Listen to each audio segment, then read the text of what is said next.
Good morning student. देखिए height and distance के सवाल अगले हमें किस तरीके से करने हैं, इसके थोड़े से फिगर थोड़े डिफरेंट टाइप के हैं, तो फिगर हमको कैसे बनाने हैं और सम को सॉल्यूशन कैसे करना है जरा ध्यान से देखिए। भूमि पर एक बिंदु से 10 मीटर ऊंचे भवन के शिखर का उन्नयन कोण 30 डिग्री है। तो देखिए ये एक हमने भवन बना दिया, ठीक है। भूमि पर मान लीजिए ये एक बिंदु ले लिया मैंने, इससे शिखर का उन्नयन कोण ये मेरा हो गया 30 डिग्री। शिखर माने होता है छत, तो ए बी और ये मेरा बिंदु सी, ठीक है। अब कह रहा है कि भवन के शिखर पर एक ध्वज लगाया गया, तो भवन का शिखर ये है, यहां पे एक झंडा लगाया गया, ये मैंने झंडा लगा दिया भवन के शिखर पर। भूमि से शिखर का उन्नयन कोण 45 डिग्री है, तो भूमि का ये बिंदु है, इससे इस शिखर का उन्नयन कोण जो है झंडे का वो है हमारा 45 डिग्री। तो ये देखिए मैंने टोटल कोण ये जो पूरा ले लिया है ये है हमारा 45 डिग्री। आप लोग एक बात याद रखिएगा, ये मत सोचिएगा कि हमने 45 छोटे से खाने में लिखा है तो ये मेरा 45 है। आप अगर चाहते हैं इसको हम बड़े खाने में लिखे तो देखिए मैं इसको इस तरीके से लिखूंगा, कंफ्यूज मत होइएगा बिल्कुल एंगल लिखने में।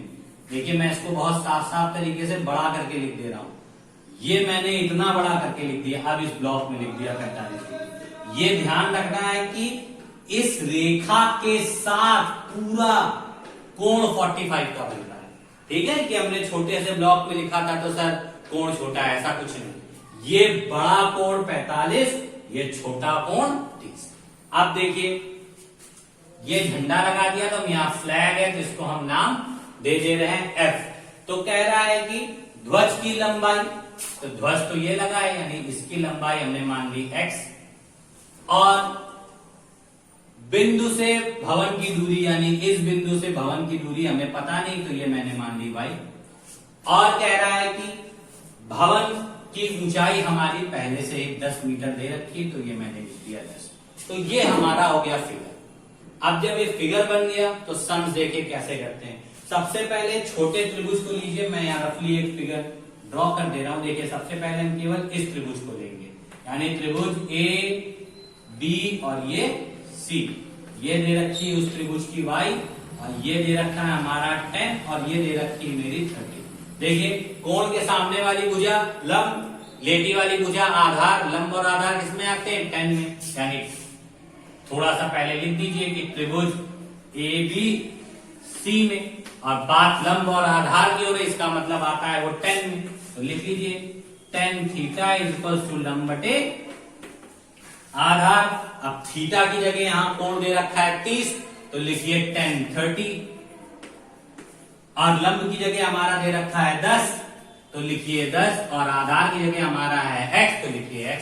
tan 30 की value 1/√3, 10 upon x cross multiplication कर दीजिए, x इज इक्वल टू 10/√3।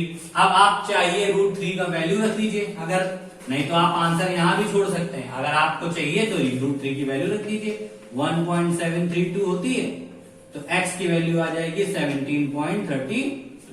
तो ये झंडे की ऊंचाई निकल आई मेरी कितनी 17.32। अब हमको क्या निकालनी है, इस बिंदु से इसकी दूरी यानी y। तो अब देखिए इस फिगर को मैं दूसरी तरीके से बना रहा हूं, जिससे आपको साफ साफ आपकी बड़ा है तो यहां मैं झंडा लगा दे रहा हूं, जिससे आप कंफ्यूज ना हो। ये मेरा फ्लैग हो गया। आपकी एंगल दे रखा हमारा 45, इस पे दो बिंदु दे रखे हैं, देखिए एक F है, ये A है, ये B है और ये C है। अब इतनी ऊंचाई इसकी दे रखी है 10, ये हमारी दे रखी है y, और फ्लैग की ऊंचाई हमारी आ गई 17.32। अब देखिए सिंपल सा तरीका है, इस पे हम क्या करेंगे, कोण के सामने वाली भुजा लंब, लेटी भुजा आधार, यानी त्रिभुज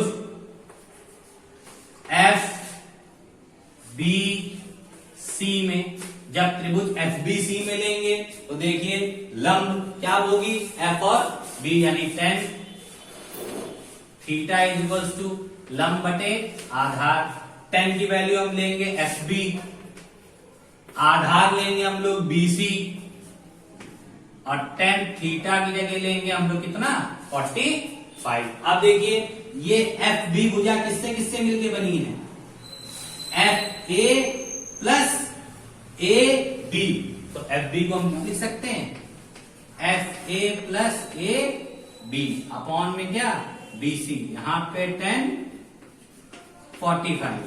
FA की वैल्यू हमारी कितनी दे रखी है, यानी FA हमारा वही था जो X था, और X की वैल्यू हमारी कितनी निकल के आ गई है 17, यहां पहले लिख दीजिए इससे कंफ्यूज ना होइए। AB की वैल्यू फिगर में कितनी है 10, यहां भी देखिए फिगर में 10 है, तो AB की वैल्यू मैंने लिख दी 10। BC की वैल्यू मेरी Y है, तो BC की जगह Y, 1045 की वैल्यू मेरी 1 होती है, मैंने 1 लिख दिया। अब देखिए 1 इक्वल टू X की वैल्यू मेरी क्या आई है 17.32, लिख दीजिए, plus 10 upon Y, cross multiplication कर दीजिए, तो Y आ गया, तो 17.32 प्लस 10, इनको ऐड करेंगे आप लोग तो 27.32, तो Y की वैल्यू क्या आ गई 27.32, यानी ये लंबाई हमारी कितनी आ गई 27.32, झंडे की लंबाई हमारी कितनी आ गई 17.32। तो स्टूडेंट ये है आपका सम, जिसको फिगर को मैंने 2 पार्ट्स में कर दिया, एक बार केवल इस पार्ट को बनाया जो मैंने ये दिखाया, एक बार मैंने बीच की लाइन छुपा दी, तो मेरा फिगर ये बना और मैंने आपको समझाया। आप लोग इस सम्स की प्रैक्टिस कीजिए और अच्छी तरीके से करिए। अब मैं इसी तरीके का अगला सम बता रहा हूं, ध्यान से देखिए।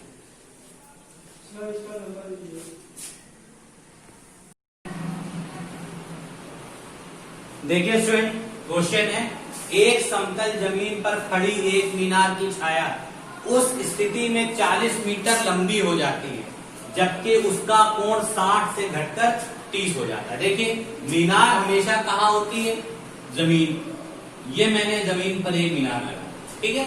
आप याद रखिए पहले उसकी छाया जितनी मीनार की लंबाई होती है लगभग उतनी ही बनती है, तो मैंने ये बनाया, ठीक है। कह रहा था कि उस स्थिति में मीनार की छाया घट जाती है जब उसका कोण 60 से कितना हो जाता है 30। हमेशा एक बात याद रखिएगा कि जैसे जैसे शाम होने लगती है परछाई हमारी बढ़ने लगती है, तो कहने का मतलब ये होता है कि जब कोण छोटा होने लगता है तो दूरी बढ़ने लगती है। जैसे हम यहाँ खड़े हैं तो हम लोगों को कभी कभी देखिएगा एहसास होता है कि आसमान और जमीन एक साथ मिले हुए हैं। ऐसा क्यों? ऐसा सिर्फ और सिर्फ इसलिए होता है क्योंकि आप लोग एक चीज को ध्यान रखिएगा, ऐसा सिर्फ और सिर्फ इसलिए होता है क्योंकि उस समय कोण हमेशा छोटा होता है। जब कोण बहुत छोटा बनने लगता है तो चीजें हमें जुड़ी हुई प्रतीत होने लगती है, और कोण तभी छोटा होता है जब दूरी बढ़ने लगती है। तो याद रखिए मीनार ये है AB, ठीक है। इसकी छाया मान के चलिए dB है, ये छाया हो गई। इसकी छाया की लंबाई बढ़ जाती है, इसका मतलब छाया अब और बड़ी हो गई, ठीक है। अब छाया मान लीजिए और बड़ी हो गई तो इसकी लंबाई हमने C दे दी। इस स्थिति में इसमें दो कोण बनते हैं, एक ये वाला कोण जब छाया लंबी हो गई, और एक ये वाला कोण जब छाया उतनी ही थी। हमेशा याद रखिए दूरी बढ़ती है तो कोण छोटा होता है, तो ये 60 डिग्री होगा और ये 30 डिग्री, ठीक है। अब इसमें कुछ और दे रखा है, देखिए सवाल में कोण के दे रखे हैं कि कोण 60 डिग्री 30 डिग्री, उन्नयन कोण ये और dB हमारी छाया की लंबाई है। अब dB मान लीजिए और मीनार की ऊंचाई, dB छाया की लंबाई है, ये मैंने मान लिया x, ये लंबाई मैंने मान ली y, और तीसरी चीज हमारी दे रखी है कि समतल जमीन पे खड़ी एक मीनार की छाया उस स्थिति में 40 मीटर अधिक लंबी हो जाती है। यानी पहले x थी तो अब कितनी हो जाएगी 40 मीटर अधिक लंबी, यानी 40 प्लस x, अब ये लंबाई पहले x थी, बाद में 40 मीटर अधिक लंबी हो गई, तो लंबाई कितनी हो गई हमारी 40 प्लस x, और ये मेरी मीनार की ऊंचाई हमारी हो गई। ठीक है, अब इस सवाल को देखिए करते कैसे हैं। सवाल इजी होता है, एक त्रिभुज ये दिख रहा है और एक त्रिभुज 30 डिग्री, एक कोण 60 डिग्री वाला दिख रहा है, एक 30 डिग्री वाला। तो सबसे पहले इस वाले त्रिभुज की बात कर लेते हैं। त्रिभुज ए बी डी में क्या tan थीटा बराबर वही लंब बटे आधार tan 60, लंब की जगह y, आधार की जगह मेरा x। tan 60 की वैल्यू हमारी √3 y upon x, cross multiplication कर दीजिए, √3x बराबर क्या हो गया मेरा y। ये मेरा समीकरण 1 बना। अब ये सॉल्यूशन नहीं है, ये समीकरण है। अब बड़े वाले त्रिभुज की बात करते हैं। त्रिभुज ACB में, अब त्रिभुज ACB में लेंगे तो tan थीटा बराबर, फिर इसके सामने ये लंब, नीचे वाली आधार, तो लंब की जगह हम लिख सकते, लंब की जगह लंबे लिखिए, आधार की जगह आधार, और tan 30, लंब मेरा क्या है y, आधार मेरा क्या है 40, दो आधार मेरा दो भाग से मिलके बना है, एक इतना पार्ट और दूसरा इस पॉइंट से लेकर ये, यानी x प्लस 40,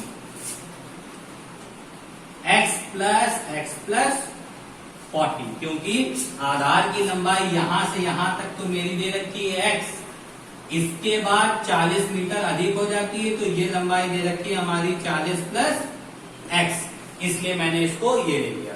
tan 30 की वैल्यू होती है 1 अपॉन √3, y ऐसे ही आया 2x प्लस 40। आप देखिए क्रॉस मल्टीप्लीकेशन करेंगे, 2x plus 40 is equals to √3y। देखिए 2x plus 40 is equals to √3y। ये हम थोड़ा सा समीकरण 1 मान लेते हैं और इसको हम समीकरण 2 मानते हैं। देखिए अब हम क्या करें, समीकरण 1 से y का मान समीकरण 2 में रख दे। देखिए समीकरण 1 से y का मान समीकरण 2 में रखने पर, रखिए, देखिए समीकरण 2 में रखना है, तो जिसमें मान रखना होता है उसको नोट कर लीजिए। 2x plus 40 is equals to √3y। अब देखिए 2x मैंने ऐसे लिखा, 40 मैंने ये लिखा, √3 भी मैंने ऐसे लिख दिया। y का मान क्या दे रखा है √3x, तो y की जगह मल्टीप्लाई में मैंने √3x लिख दिया, plus 40 is equals to 3x। 2x उधर लेके चले जाइए, 3x माइनस 2x, तो 40 इज इक्वल्स टू x, यानी x, यानी मीनार की ऊंचाई हमारी कितनी आ गई, सॉरी छाया की लंबाई मेरी कितनी आ गई x, यानी 40। छाया कितने मीटर हो गई मेरी, छाया बराबर 40 मीटर। अब कह रहा था कि y का मान भी ज्ञात कीजिए। अब y का मान अगर हमको ज्ञात करना है तो बहुत इजी तरीका है, क्या, x का मान हम समीकरण 1 में रखते हैं। x का मान समीकरण 1 में रखने पर, देखिए रखिए समीकरण 1 क्या है मेरा, √3x is equals to y। जिस समीकरण में मान रखना होता है समीकरण को नोट डाउन कर लेते हैं। तो √3 मैंने ऐसे ही रखा, x की जगह 40 इज इक्वल्स टू y, तो 40 अंडर √3 इज इक्वल्स टू क्या कर दिया मैंने, ये मेरा। तो देखिए इसमें दो आंसर आए, एक मीनार की ऊंचाई जो कि y की, वो आई 4040 अंडर √3, और दूसरी वाली x की वैल्यू कितनी आ रही, 40। तो इस टाइप के सम्स है, आप लोग इस टाइप के सम्स की प्रैक्टिस कीजिए, ज्यादा से ज्यादा सम्स को तैयार करिए, तो आप लोगों को ये एक्सरसाइज समझने में बड़ा इजी लगेगा और बहुत आसान होता है, हाइट एंड डिस्टेंस टफ नहीं होती। इसीलिए आप लोग ध्यान से सम्स की प्रैक्टिस कीजिए और नहीं समझ में आया तो हमसे पूछिए। आपके 5 सम थे, 3 मैंने कल बता दिए, आज 2, और आपकी हाइट एंड डिस्टेंस खत्म हो गई है। अब इन सभी सम्स को आप लोग अपनी कॉपी में अच्छी तरीके से कर लें, समझ लें, नहीं समझ में आया तो पूछ लें। Thank you and have a nice day.